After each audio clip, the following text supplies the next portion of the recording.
All right, everybody, welcome back to another episode of our Leverage Podcast. We're on about episode 52, 53. We'll introduce our guest today. We've actually known him for a handful of years, done a lot of financials for our company, for some of our employees here. So real sharp guy, has got a lot of background and knowledge in this area. So Chris, Robinette, why don't you let us know a little bit about who you are and how you make money? Sure, man. Hey, thanks for having me on the podcast. I really appreciate it. Give you a little quick couple-minute backstory. So 2004 graduate from the Naval Academy, was going to go fly planes, and I was in the honors economics track, and I realized I completely hated school. So I went to Hawaii to drive ships, and so that was really cool. And then we were deploying to Iraq in 2005. So kind of the backstory into this thing, as I was pulling out of the Andaman Sea into the Indian Ocean, we got the AMCROSS message that my mom had just passed away. Since we were mission critical, we had to cross the entire Indian Ocean before we can get to the Straits of Hormuz, which everybody talks about right now.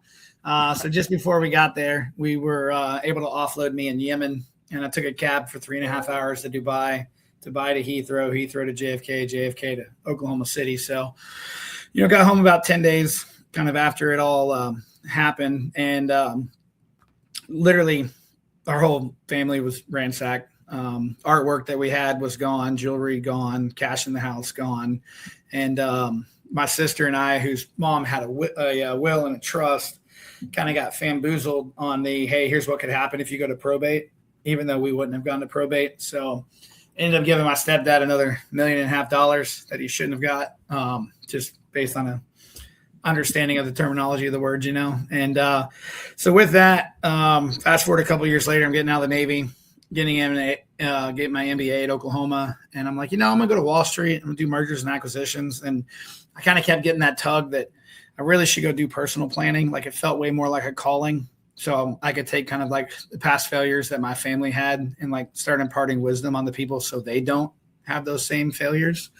So I moved to Nashville in 2011, and then co-founded a financial planning firm with like 7 other people in 2014.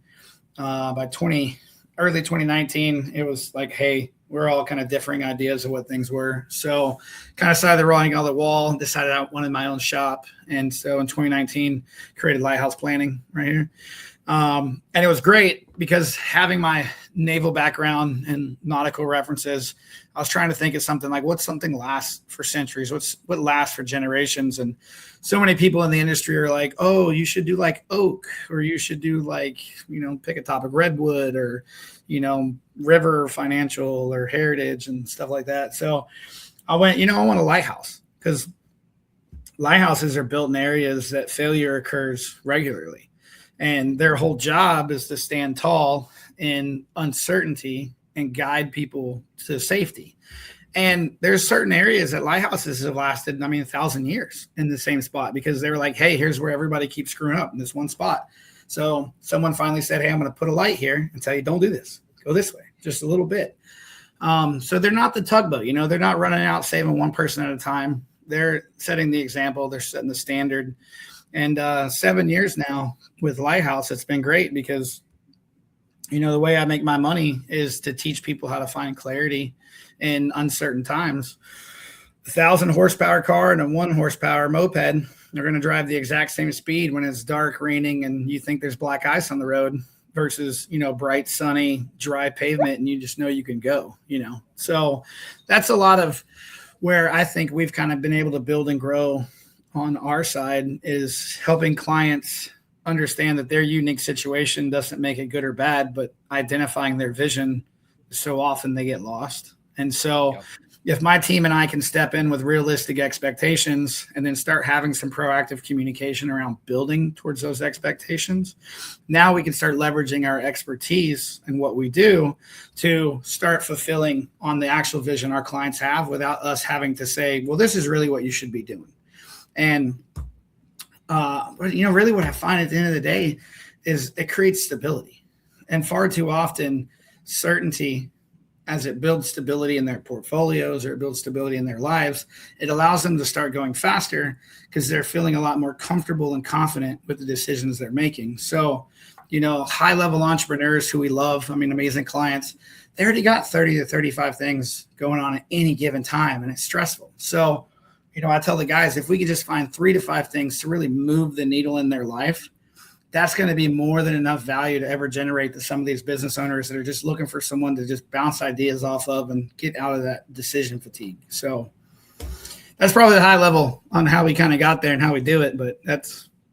Yeah, no, that's great. I appreciate that. How do you feel like your military experience, right, paired with your civilian entrepreneurship, like how did that prepare you for that opportunity? Obviously, we got a lot of military veterans on this as guests, and I ask that question, and I always generally want to know what that kind of answer is. Yeah, a lot of times you'll see, when we were building aircraft carriers, it wasn't to be lost that we didn't some weeks 90, 100 hours a week, Yeah. And granted, we were all on salary because we were military folks, but when the job's got to get done, there's no like, hey man, it's 5:00. I'll just get back to this paperwork later. There's clients that work 9 to 5 that need someone to meet them later. There's doctors that are on the night shift that need someone to come in and see them maybe at the hospital at 1 a.m. And, when I transitioned in to a 100% commission job, it was do whatever you can to make someone else's life better and create value. And so knowing that I could do 90 to 100 hour weeks, knowing that I could go out in the rain, the snow, and the heat, and I used to do it, knowing I had to get up at 4:30 in the morning every day to go drive somewhere to maybe give one presentation and drive back. It didn't matter because you had already done it through so many other revolutions and reputations of evolutions that we've kind of done throughout the years. And, I tell everybody in our business, the first 6 to 9 months is the suck. It's just horrible. But when you're in the military, your whole job is kind of learn to embrace the suck and like eat the frog and go through all that. Right. So, I think that's just how it helped me prepare, because mentally I knew it was going to suck, but I knew I was going to survive it. And so since I already knew I was going to survive it, I decided it was time to start thriving in it and lean in to the suck and lean into creating value for other people instead of worrying about getting paid. And the more and more people I was able to connect to other people, to other people, to other people. I know you talk about leverage a lot, but like being able to do things where you're helping people do things faster and better by connecting them with high quality people just ended up making my life immensely better. Yeah, absolutely. And I know that's a piece of the leverage, right? Leverage can be identified in a lot of different ways. People either say it's capital, right, and finances. Others will say it's people. Others will say it's AI, software, right? But people certainly is a component of it, as raving fans, right, or other business networks that just know, like, and trust you and say, hey, Chris is a good dude. If I'm going to put my mom under a financial advisor, it's going to be, right, somebody I know, like, and trust, like Chris, right? So, love that. So leverage piece. What are you focused on growing right now specifically? So our business is a fee-based financial planning and wealth management firm. So kind of like you said, we've been growing the human capital a lot. 3 years ago, we maybe had 4 financial planners. Today we have 11, a couple CFPs, a couple CPAs, so certified exit planners, so helping business owners get to an exit successfully. We got special needs parents, we got college funding coaches, we got young guys that are ready for helping the Generation 2 people. So a lot of our focus for me has been on finding really high quality financial planners and then finding amazing clients that I can pair really well with those personalities so that we're able to expand to the total market available of people that we can help, because we're not sitting at capacity kind of like we used to be a couple of years ago. And we've really been growing the wealth management side of the business a lot. The goal is to have about 500 million under management by the end of next year. So we got a little bit of work more to do, but it's been coming in really pretty well because we've been just meeting great people. They're doing transitions. They're like, I got an old 401k. Can you take it? I got a guy on the team that more than happy to sit here and explain to how to move a $200,000 account over, how to build an IRA, what that looks like in the future, and kind of really just breaking it down, because so many of these people that call us have only ever had their HR coordinator, and they didn't really explain anything to them, and they didn't even know they could have an individual account. And now they're like, I didn't even know I could buy life insurance. I thought I had to have group benefits. So when you're able to sit down and really start explaining their whole financial picture and future, they're finding options they didn't even know existed for them. And that's building into that stability picture that they're wanting. So. Yeah, absolutely. Who is like your ideal client, or what is the client, his needs to be able to suggest if they're listening to this podcast today, like who would be somebody that should say, like, I probably should reach out to Chris and get some better knowledge? Yeah, for sure. So, I mean, like I said, there's kind of two tracks. There's our financial planning track, and then there's our wealth management track. The wealth management track is extremely subjective. A lot of times we'll have guys coming in with 20, 30K because they're wanting to build a Roth IRA, and they're like, hey, man, I've kind of started this and I've been saving up a little bit, but I've just never done anything. We got a lot of the guys on the team they love those kind of clients because they can get them young, get them early, get them growing. On the financial planning side, I mean, we're typically around $3,000 a year for financial planning, like where it starts out, and then it scales up based on income, revenue, complexity, things like that. But those $3,000 a year clients, really, when they're touching that 120, 150K of income, and they're really starting to make something, or they're a business owner and they're really starting to get some revenue in, but now they're like, should I hire? Do I need benefits? Like, what's it look like? How do I pay myself? I don't know taxes. I don't do taxes, but I understand taxes. So I know how to be like, hey, let's get you with this strategist to walk you through these things. So, I mean, that's where I'd kind of say that 10 to 15K a month range really becomes a great time because, again, you get to build those realistic expectations, but you also get to put some really nice guardrails around you so that as you keep moving more and more money in the future, you've built the core values and principles that matter to you.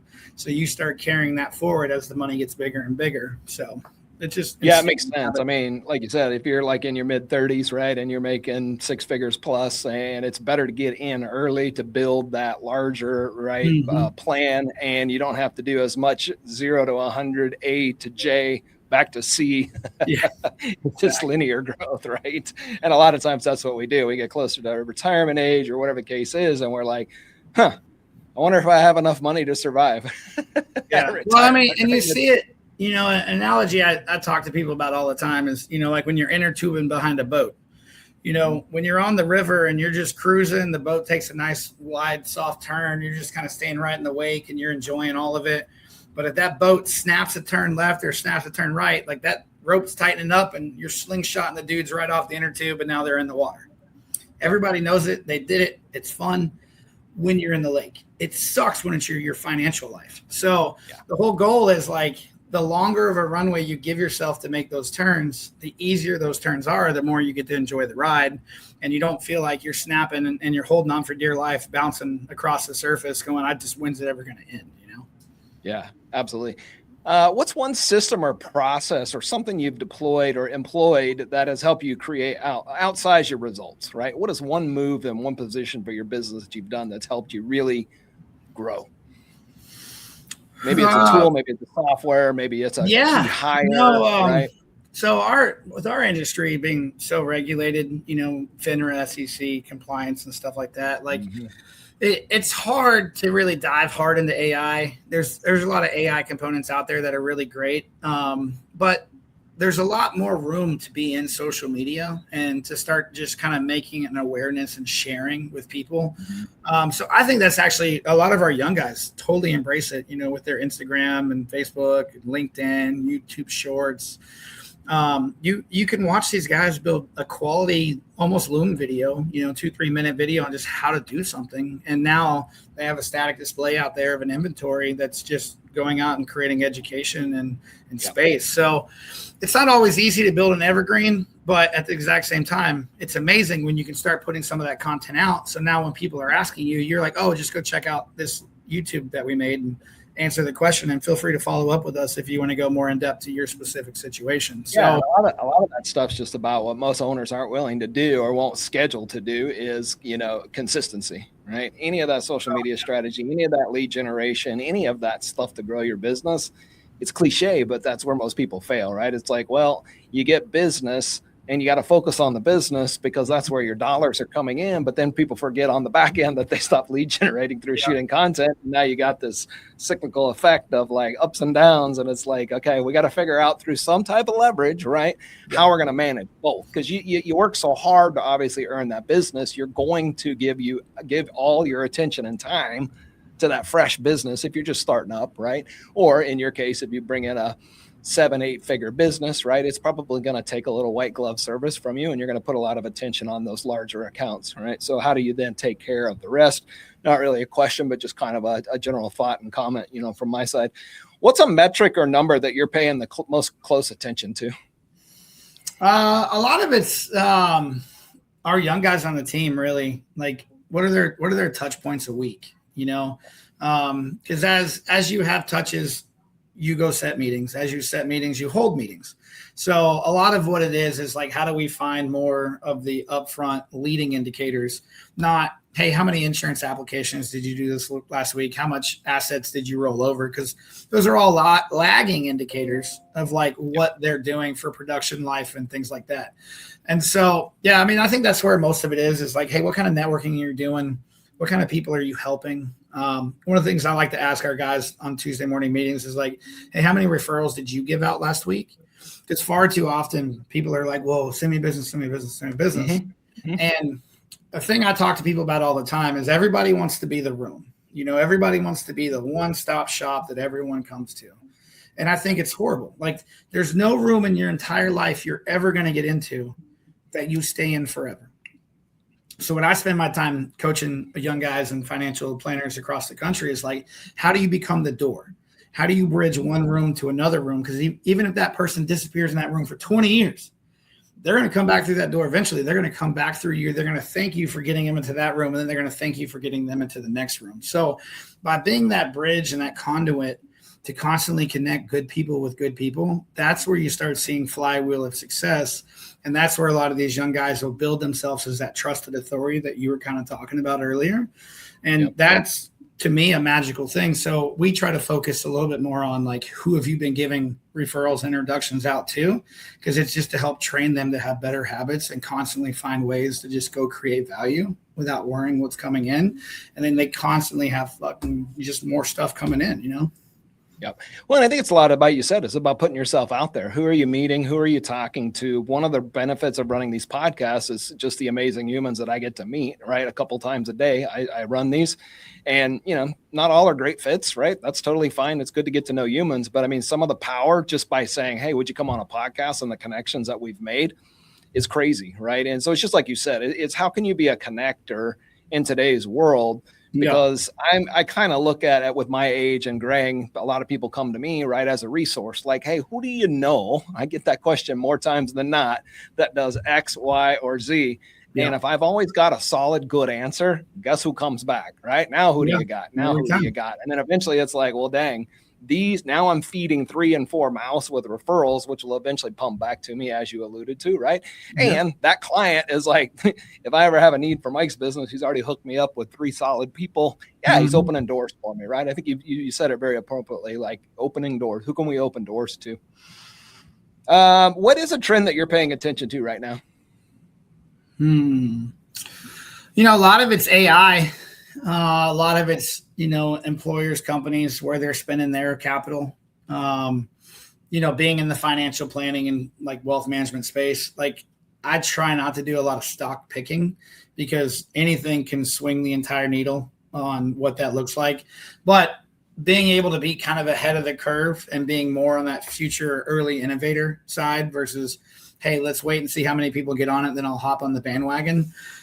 So, I've spent a lot of time, with the GPs and the Claudes and, things like that on just finding out what's out there, who's using it, how are they using it, and then how to better improve. And a lot of what I've actually found is it's helped make better communication for us internally, because I'm finding ways to be more clear and concise. And when we're constantly talking about consistency and clarity and like standing tall and being the example for others, it's kind of good, instead of me just having to figure out how to go read all these books or listen to all these podcasts or, get an audiobook.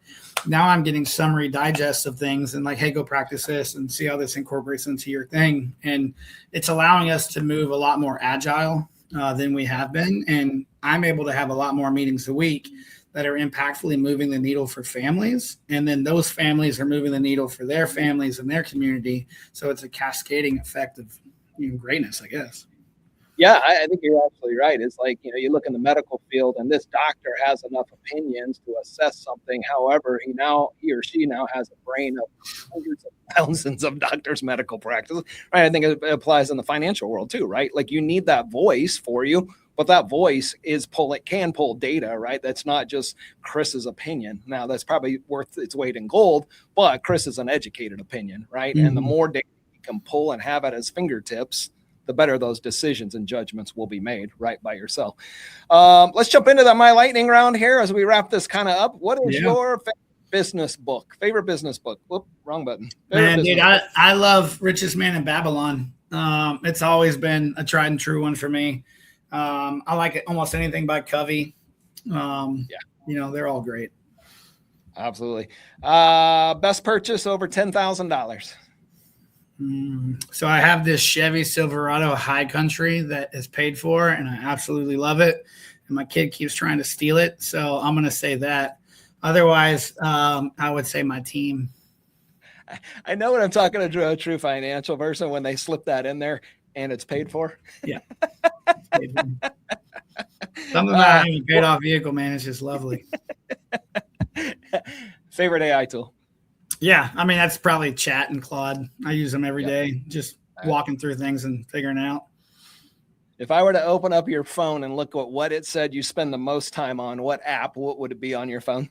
Oh, Facebook. What's your most impactful habit?